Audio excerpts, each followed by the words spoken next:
ভাই চোরদেরও কিন্তু একটা নির্দিষ্ট সীমা আছে, চোর রাত্রে চুরি করে।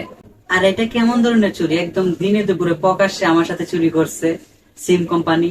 আপনারা একবার আমার এই রিচার্জটা একটু খেয়াল করে দেখুন। আমি কিছুক্ষণ আগে রিচার্জ করছিলাম 62 মিনিট, 2 দিন মেয়াদ। প্যাকেজটির মূল্য হচ্ছে গিয়ে 39 টাকা। 62 মিনিট কেনার জন্য আমি 39 টাকা রিচার্জ করছি। তারপরে আপনারাই দেখুন আমাকে কত মিনিট দিছে, দেখুন আপনারা। আমি রিচার্জ করছিলাম, তারপরে তারা আমাকে কত মিনিট দিছে তা আপনারাই দেখুন, 50 মিনিট। মানে যে জায়গায় আমি 62 মিনিট পাওয়ার কথা, সে জায়গায় আমি 50 মিনিট পেয়েছি। কেন? এটা কেমন ধরনের চুরি ভাই? চুরও তো একটা নির্দিষ্ট সীমা রেখে চুরি করে, রাত্রে চুরি করে। এটা আমার সাথে কি হলো? দিনের উপরেই ডাকাতি হয়ে গেল। আচ্ছা ওই কথা বাদ দেন, আমি 50 মিনিট পেয়েছি।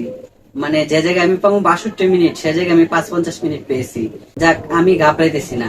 কিন্তু এইরকম আমার মতো কত মানুষ এইরকমের পরিস্থিতির শিকার হইতেছে তা আপনারাই বলুন। কত হাজার হাজার কোটি কোটি টাকা সিম কোম্পানিরা তারা হাতিয়ে নিয়ে যাচ্ছে। আমার এই 7 মিনিটের বাড়িঘর কই, আমার 7 মিনিট কই?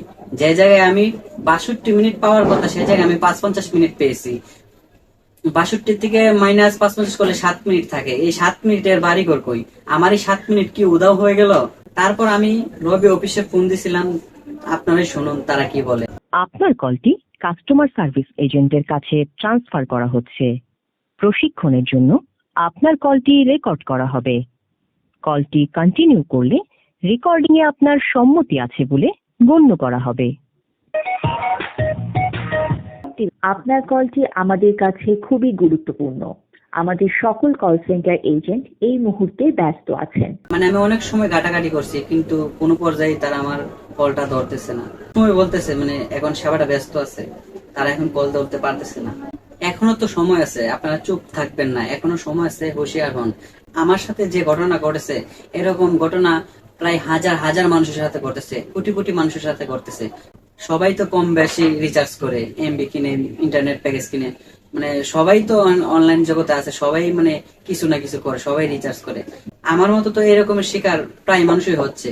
তাই আপনাদেরকে আমার একটাই রিকোয়েস্ট, আপনারা যে যেখান থেকে আমার ভিডিওটা দেখতেছেন, আপনারা চুপ থাকবেন না, এখনো সময় আছে। আপনারা প্রতিবাদ করুন, তা না হলে এরকম ঘটনা হর হামেশা ঘটবে। কিছু ভাইরা বলে না যে বাংলাদেশ হচ্ছে চোরের দেশ, এই তার প্রমাণ।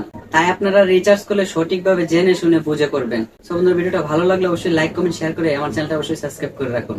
দেখা হবে নতুন আরেকটা ভিডিওতে। এই পর্যন্ত সবাই ভালো থাকুন, সুস্থ থাকুন। আল্লাহ হাফেজ।